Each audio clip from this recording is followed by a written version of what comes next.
So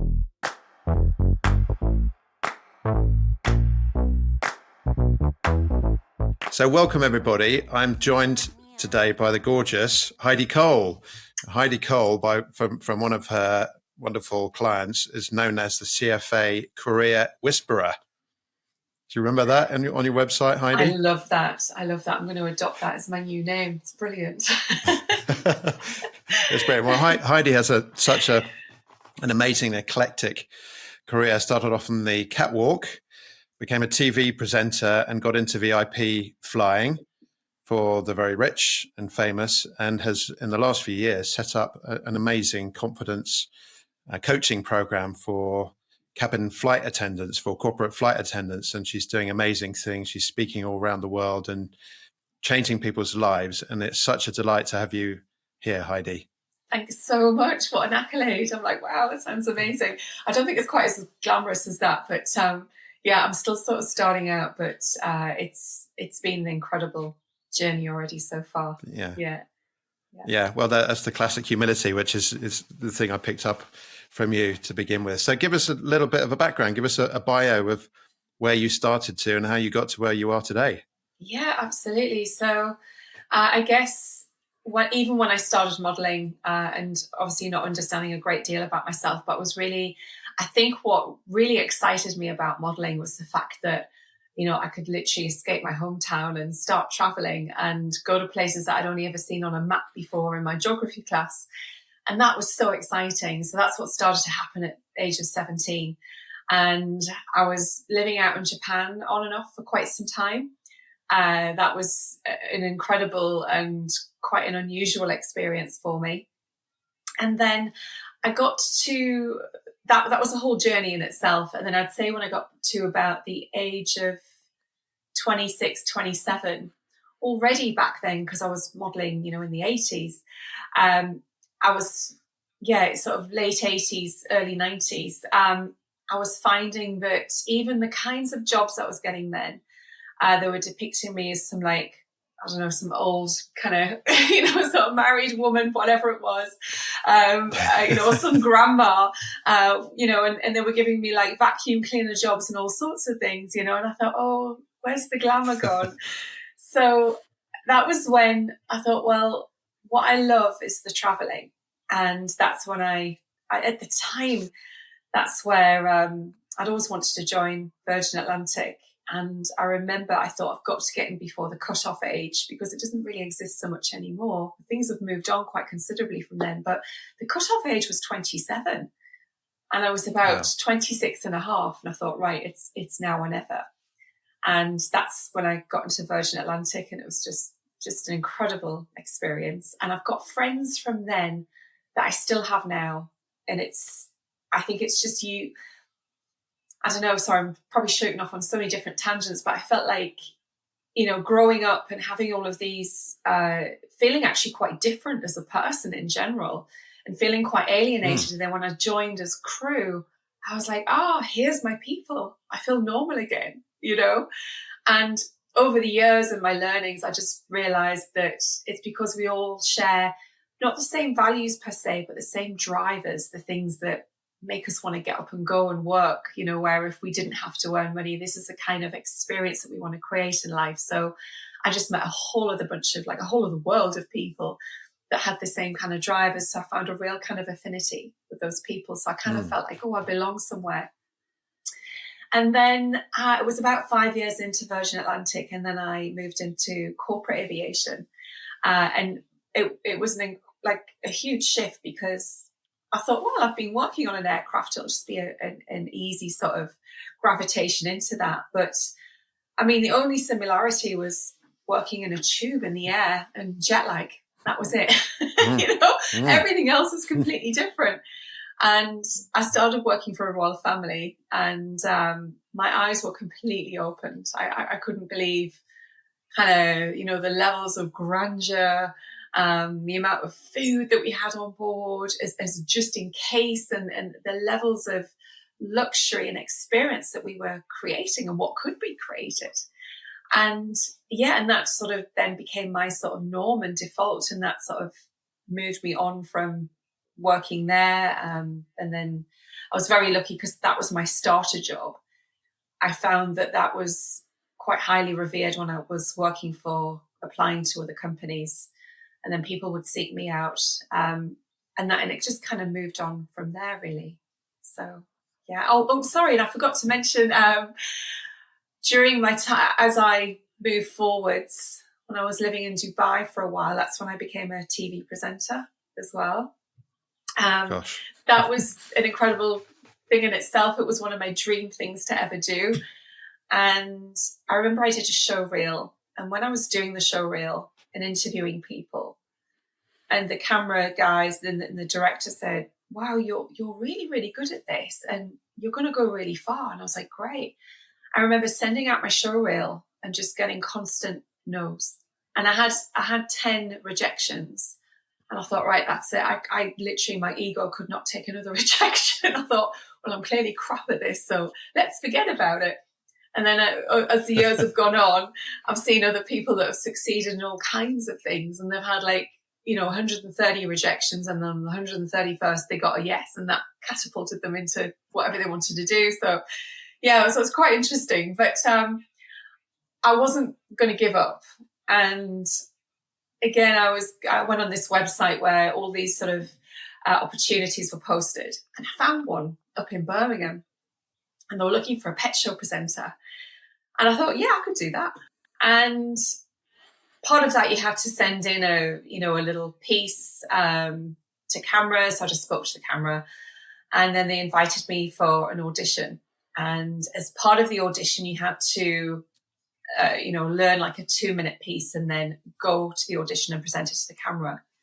Now, interestingly, I guess because I've been modeling, I was able to bring in those skills of, although I might have felt nervous inside, especially when we're doing something new, it always kind of brings up a lot of nerves for us. But because I'd been in front of the camera so much, I had this ability to not look or appear nervous, but I could be really nervous inside. So I did the piece to camera, and I thought, God, that was terrible.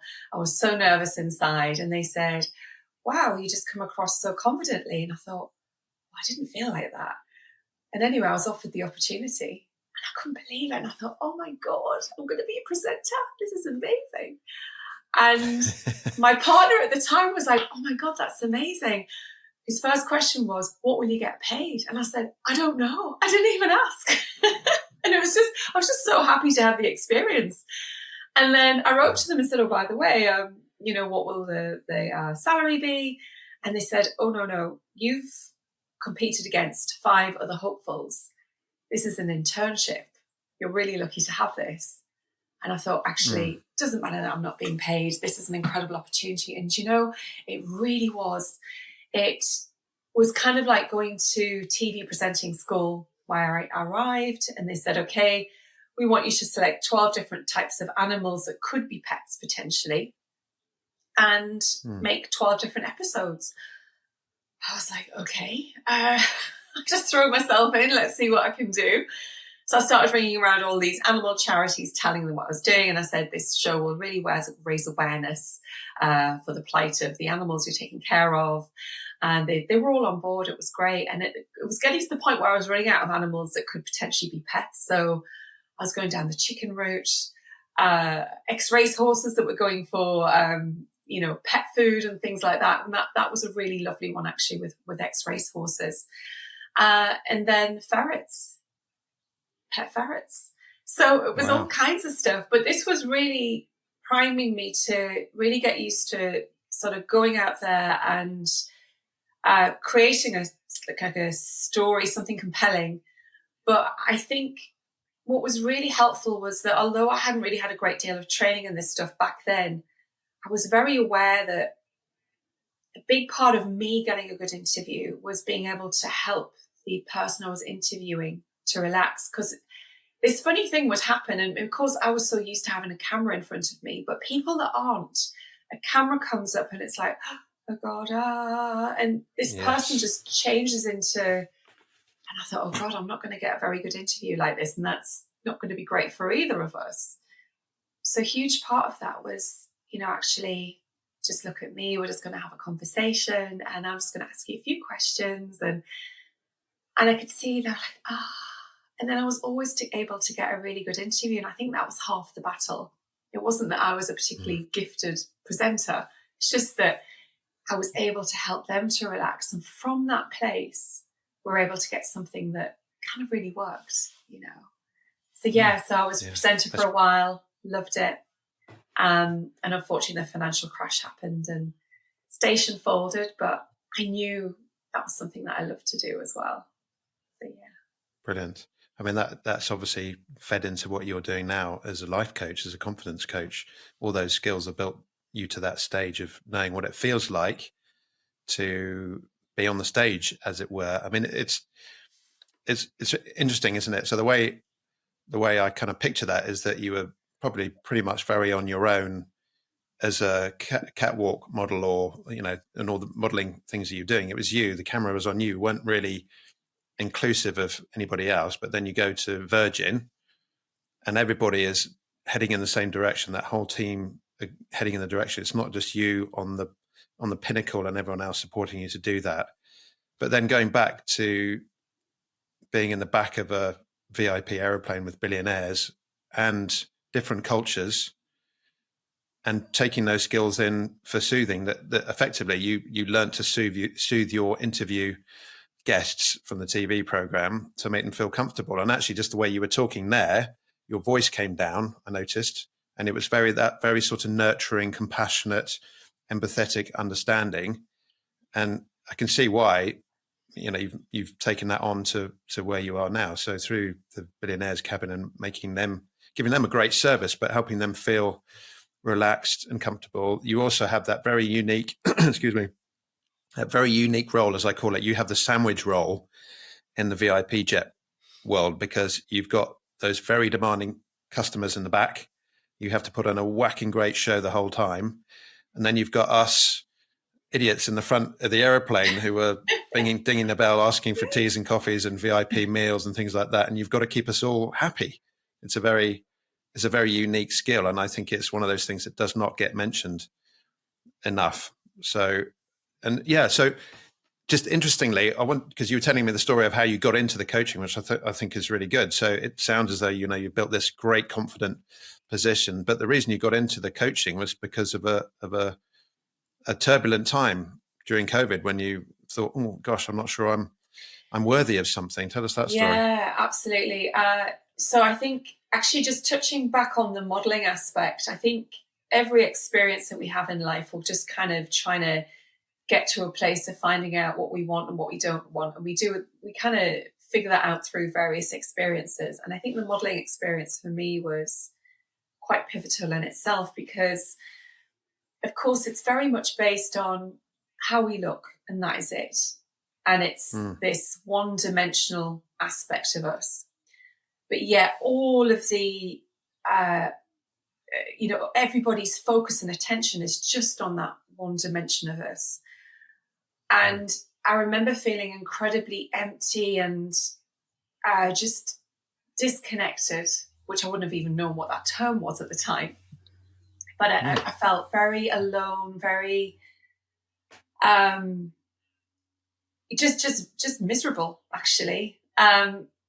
And I hadn't realized that, again, I was always conscious of, I have to look at my best the whole time. And if I don't, people will think badly of me. And God forbid that one day I had a modeling job or an audition and I had a spot on my face. It was like all hell broke loose, And yes. I remember just that was my idea of this is who I am, this image, and that is it. And there was nothing more to me, because that's all people focused on. And trying to navigate life from that place, it felt very empty and I felt very alone. And it was very difficult for people to understand even that in itself. And I think moving into something that was all about connection and really sort of bringing the best ourselves to the forefront and really enjoying that. And it was like, wow, a whole other world.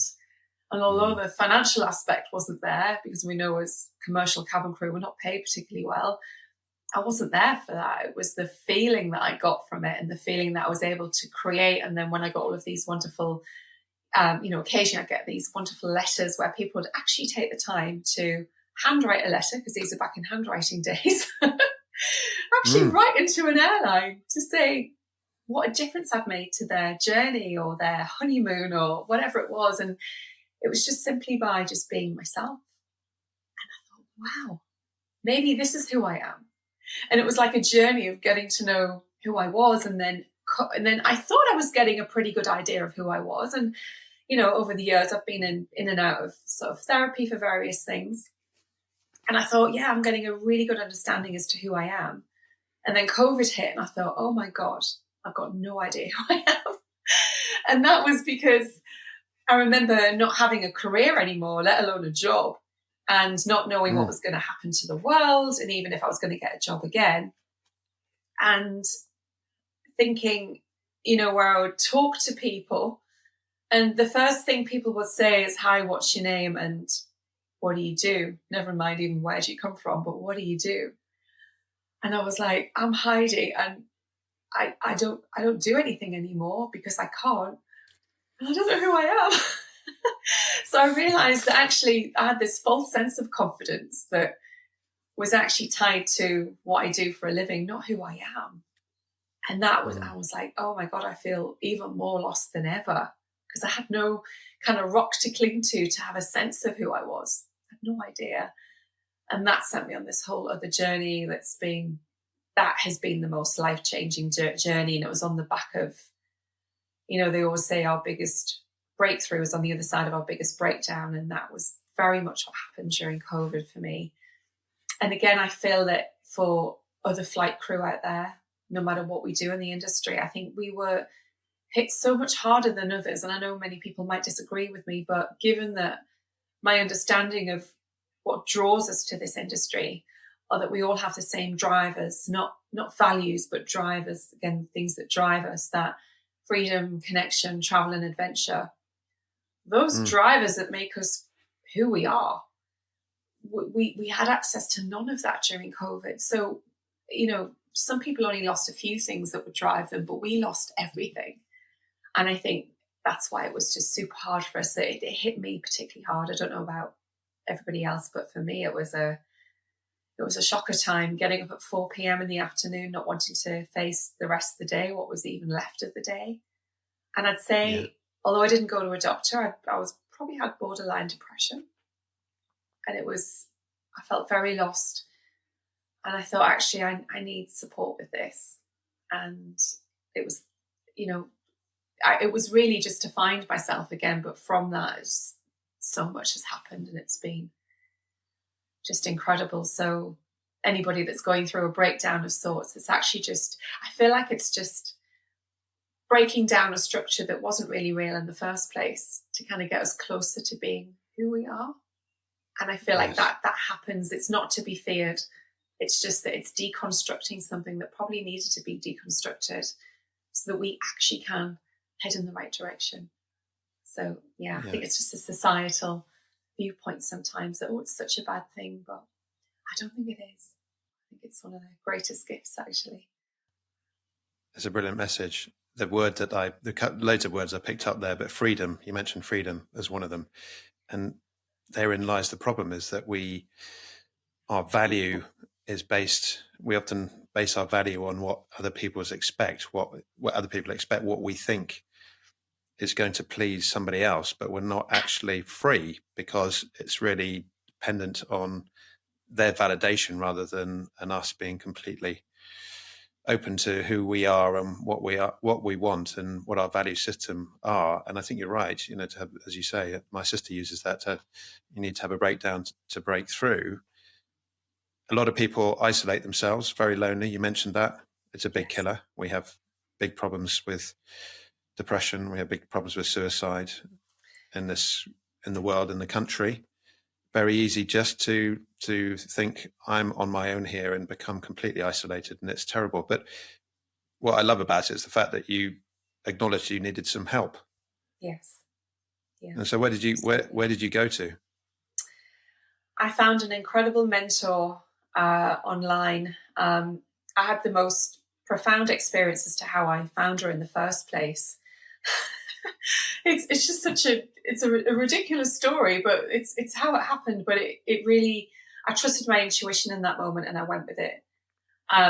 Effectively, a good few years back, when I went up north, generally when I go up north, because it's way cheaper than London, I have all my sort of beauty treatments done and things like that. And I went to see a reflexologist, and not that I was really that interested, but my stepmom was wanting to go, and I thought, I'll go, and it's so cheap. And I was really disappointed because my expectation of the experience it didn't match at all. I was expecting this kind of really kind of quite sort of, something that I'd really feel sort of digging into my feet. And so I'd actually feel something and feel like something was happening. And it wasn't that at all. And I thought, she's just kind of like this. And I thought, well, okay, it wasn't what I was expecting, but, let's just treat it as a relaxation session. So, I'm just sitting there and, I thought, it's just relaxing. And about 15 minutes in, I had this really weird experience where I couldn't tell you what the memory was now, but it was a very, it was like I was in a movie. Just in that moment, it was like I was just completely reliving it, but it was a real just snapshot. It was like that. But it was so powerful, and I couldn't tell you what it was, but it was an old relationship memory. And my life has seemed to be driven by relationships in general. Mm. And I remember just tears streaming down my face, and I thought, and she wasn't looking, she's just looking at my feet. And I thought, well, that was weird. And then 10, 15 minutes later, it happened again, another memory, which again, I couldn't tell you what it was, but it just came up. And I thought, what is happening to me? So, of course, I got out, went on Dr. Google. I Googled. Is there a correlation between old trapped emotions and our feet? And this blog came up. And I thought, this woman, she's actually talking to me. This is amazing. She gets what I'm talking about. And I thought, great, I have to see this woman. And I looked, it said, make an appointment here. And I thought, oh God, she's in Brisbane, Australia. That's not going to work. But as it happened, she did online stuff, and I booked a chat with her. And I said, look, this is what I'm still generally struggling with in life. And, and then that was just as COVID was hitting as well. So it did sort of two things. I went for help with how to have better relationships in general. I've never had difficulty at work, ever. That's been a really innate thing, because I think I don't place so much weight on it. But I think the relationships in my life, because I made it matter so much, there was a lot of stress and heaviness around it. And that's what I really needed help with. So I kind of went with that, but then I came out with something completely different, and it's up-leveled that too. So it set me on a journey that I really wasn't expecting. So yeah, and although it was initially in an 8-week journey, I've stuck with her, and this has been years later now, because I feel like every 2 weeks when I tune in with her, it's like I'm speaking to 10 experts at once. It just fast forwards everything that I'm doing, cuts out the time, cuts out the lack of whatever it is I've got going on. Because, even though we're coaches, we're all human beings. We all have stuff. And it's somebody that can just help me bust through that so quickly. And that in turn helps me to help others do the same. So I always want to be kind of on top of my game and keep going with what I can do to bring the best experience to help others as well. Because she said, when you start really working on one area, it starts to up-level everything else. It's kind of like that cork, and it's attached to, and it starts to pull everything else up with it. And that's what I really found. And effectively, at the core of everything is becoming more connected to ourselves. And that's something that I realized that was, missing in me, very much so. And then I see it in other people that I'm coaching or that are struggling in the industry, for example. The core thing is that most of us are, 88% of society are disconnected from themselves. And what draws many people in the industry, especially down the back as cabin crew, most of us are people pleasers. and I'm a recovering one. I'm not 100%, but I'm getting there. and with that, we struggle with a great deal of, confidence issues, all sorts of stuff because of that. It makes us knock out down the back as, being able to take care of people, that whole nurturing aspect. But there's a whole other element that can really hold us back when we're trying to move forwards in general in life. And that's where I thought, oh my God, like people really need help with this, because I know I did. And I can see it in other people. I can see myself in other people going through those experiences that I did. And not only does it affect us not getting jobs or keeping jobs, it affects our relationships and everything. So what I love is that the work that I've learned with her, and it's still ongoing, I keep up leveling with it, bringing that into my coaching is effectively what helps people to really step into that. Plus they start, it helps them with all other areas of their lives as well. We start valuing ourselves, and, it's just been an incredible kind of journey.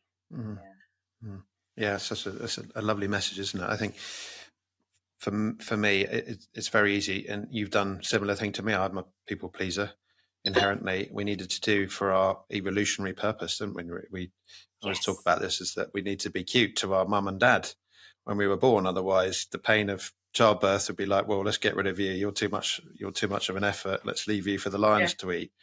Yeah. And then, of course, when we walk out into the jungle, hundreds of thousands of years ago, we're with our friends, and mum says, make sure you look after each other. And if you're not acceptable to the group, they'll leave you behind, and then you're going to be eaten by the lion again. So it's intrinsic, isn't it, really? And we need that validation. Yes. We need to have some sort of personality that is attractive to the other side. But therein lies the message, is that when you're down the back of an aeroplane, or when I'm sat in the flight deck of an aeroplane with somebody, I'm wanting for them to approve of me. And when it happens, it's great. You think, great connection.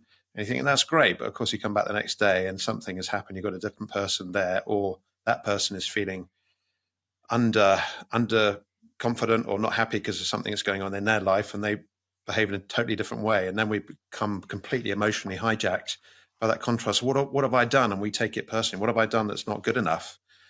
And I see that everywhere that I go now. And I, likewise with you, I've been so frustrated in my mindset in the past of thinking I'm just not good enough. This just verifies that I'm not good enough because somebody hasn't told me I'm wonderful, that whole validation thing.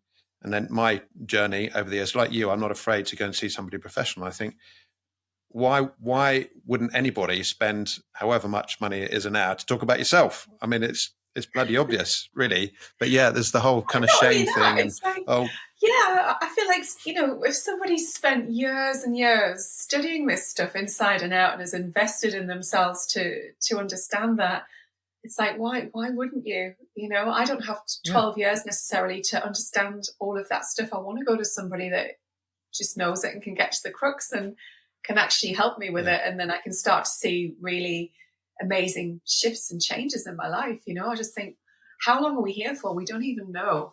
I'd rather live it in the best way I possibly can than just kind of be, sort of fudging my way through it. And, not that that's an issue, but I think it's our levels of happiness and fulfillment.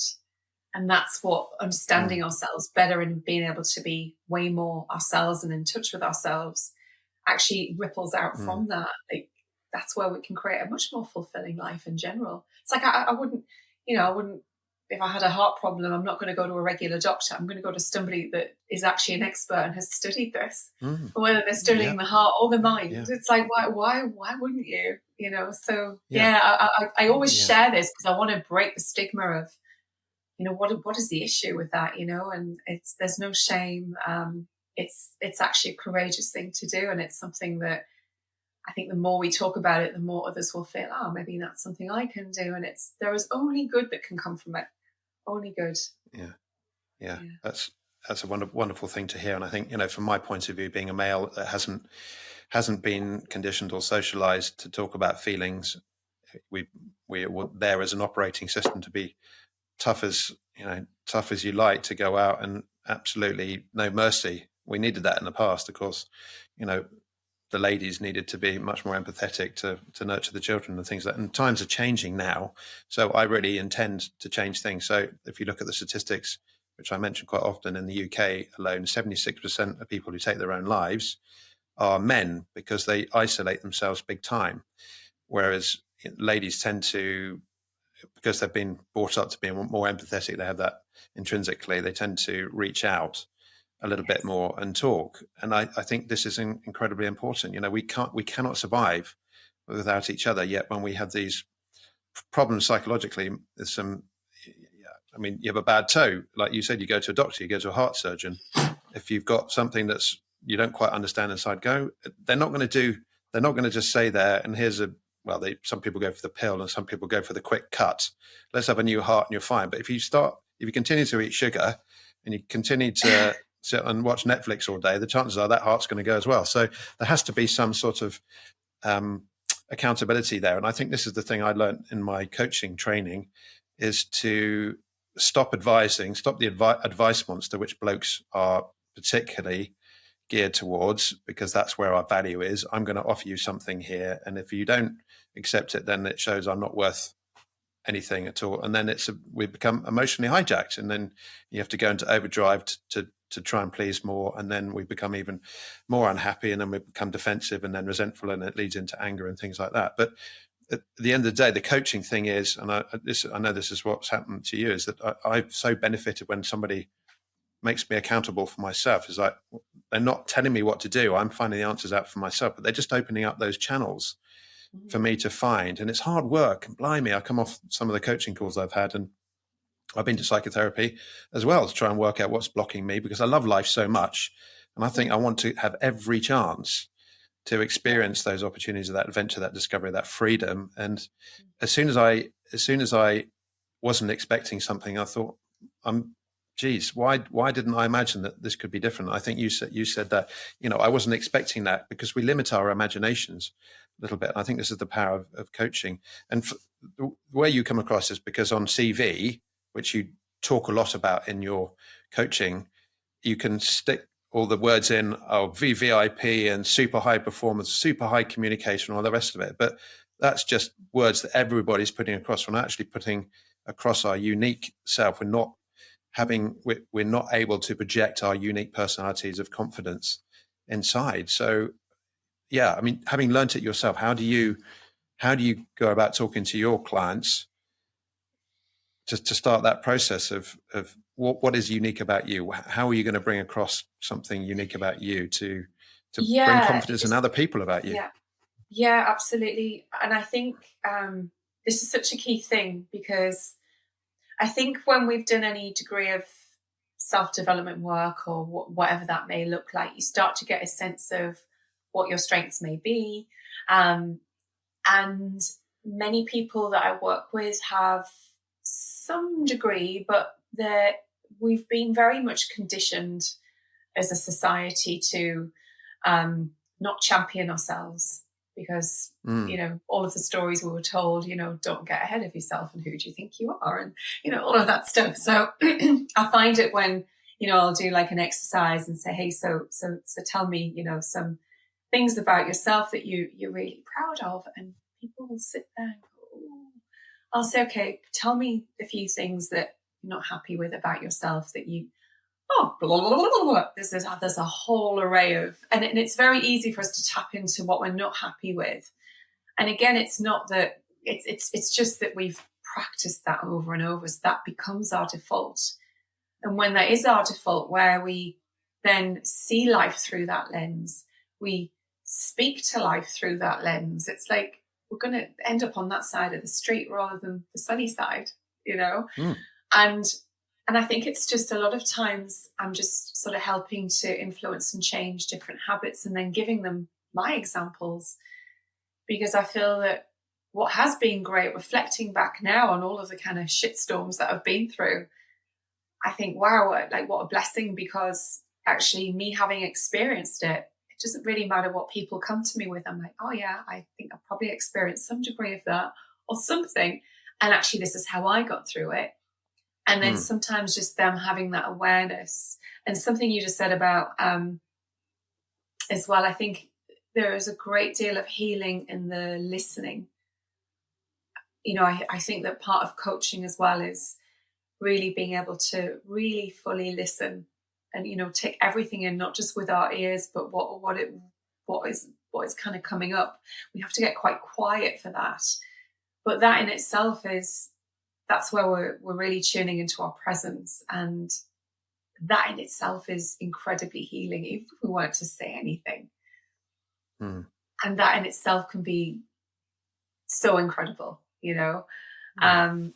So again, but honestly, I believe that the more we tune into our real selves and then somehow get that on paper, and then we're tuning into what our strengths are when we haven't got those filters of all the bad stuff about ourselves. Tuning into ourselves is where our most confident selves are. We never lost confidence. It's just that we piled it up with a load of crap that we have to sort of pull off the layers, and then, it's there. We can tune into it temporarily, and the more we practice it, the more it becomes our default.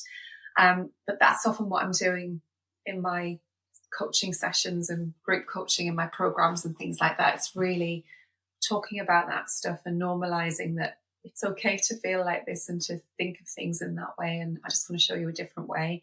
When I did it differently and thought differently, this is what happened. Even during COVID, actually, one of the biggest breakthroughs I had was when I was learning that desperation was not going to be my friend. And desperation comes from a place of, I don't trust it will happen, therefore I just need to cling to it. If we know it's going to happen, or we don't have to worry about it because we know it's coming and whatever, we're not desperate. So desperation definitely comes from a lack of confidence and trusting life in general.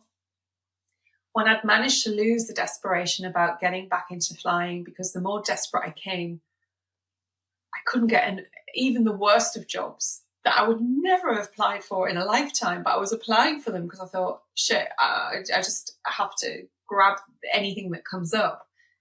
And yet I couldn't even get the worst of jobs.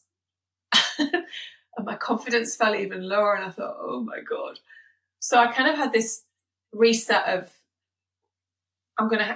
clearly aviation isn't going to work for me anymore. Maybe it's never going to properly come back. So I just completely shifted and thought, I'm going to get a proper job where I can still feel some degree of freedom and all of that stuff. And then I lost the desperation around flying because I thought, okay, I'm moving on to something else. I was focused on that.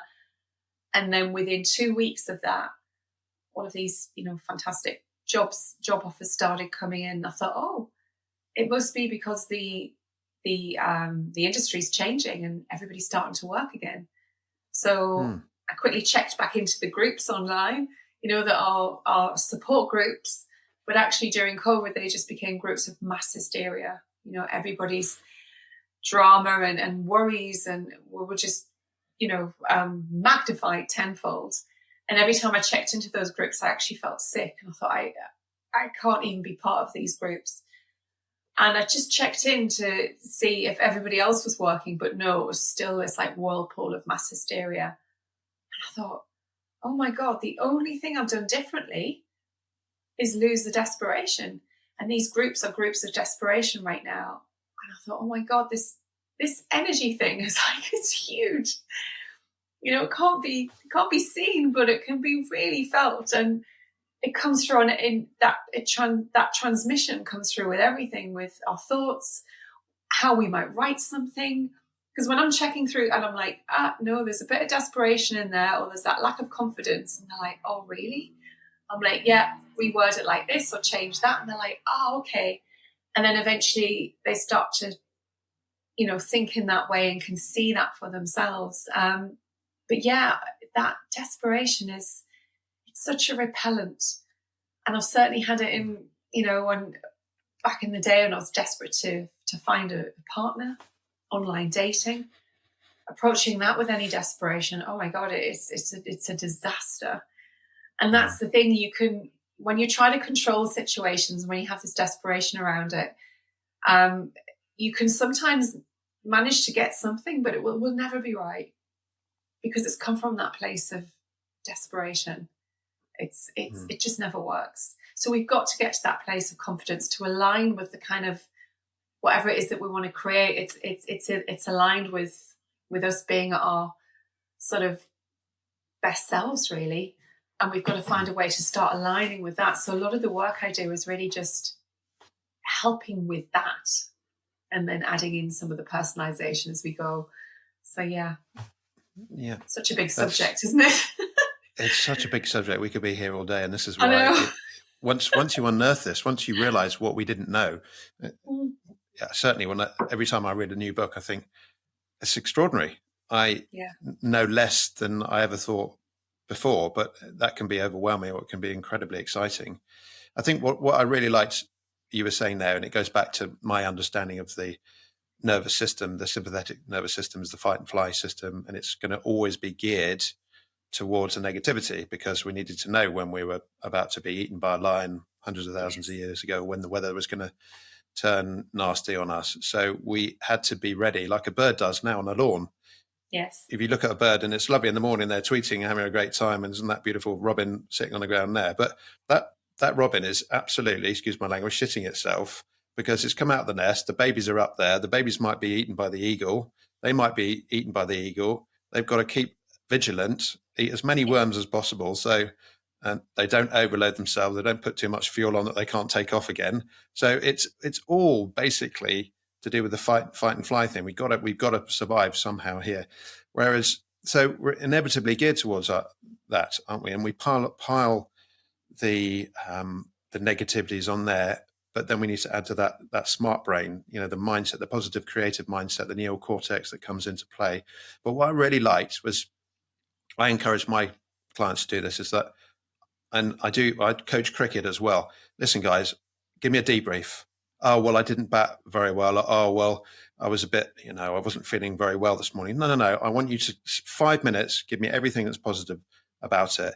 Because your idea, the fact that confidence is always underneath there, is a really strong message. It's not you're lacking confidence. It's not that you don't have confidence or you're underconfident. It's that the confidence is there. So we're just going to peel the layers off. And this is the exciting process. So you make it an exciting process. Imagine when that comes off, what's it going to be like down route, down the line there. I think it's incredibly powerful. So that was the first part of this fantastic conversation with lovely Heidi Cole. She's so open and honest, and I really wanted to continue on the conversation. So I'll split it in two parts again. And of course, if you've got some comments on what we discussed today, I'd always love to hear your thoughts. So please leave them in the comments box below. And until we return for the second part two of the conversation, I wish you all the very best. And please remember to keep it in the greens.